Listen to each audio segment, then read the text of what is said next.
पुसद नगरीतील पाळोदी या गावामध्ये आहोत. शेतकऱ्याचे नाव आहे फिरोज भाऊ तगाले. यांच्या शेतामध्ये आज रोजी आपण आहोत.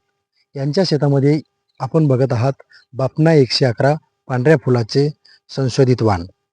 शेतकरी मित्रांनो, बापना 111 या सोयाबीनचं सांगायचा उद्देश म्हणजे आता तुम्ही व्हिडिओमध्ये बघत आहेत, सरासरी जेव्हा आम्ही झाडाची संख्या मोजली किंवा शेंगा मोजल्या तेव्हा सरासरी 120 ते 140 एका झाडाला सरासरी शेंगा निघालेल्या आहेत.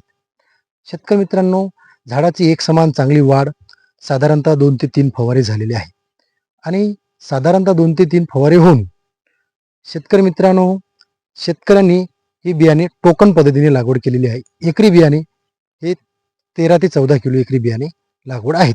यानंतर शेतकरी मित्रांनो, साधारणतः या बापना 111 सोयाबीन जर आपल्याला खासियत बघायची असेल तर बघा शेतकरी मित्रांनो, आपण एकंदरीत एक जरी झाड बघितलं, हे बघा आता आपण हे एक मधातलं सेंटर मधलं झाड घेत आहे, हे सरासरी याला 100 ते 120 शेंगा अगदी लागलेल्या आहे.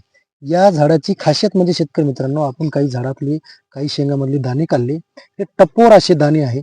जेवढे टपोर दाणे तेवढं वजन असतो आणि वजन म्हणजे सोयाबीनच्या उत्पादनात भर असतो. हे बापना 111 सोयाबीनचे आहे.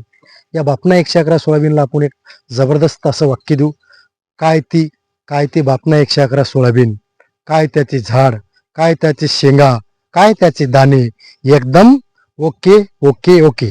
नमस्कार, धन्यवाद.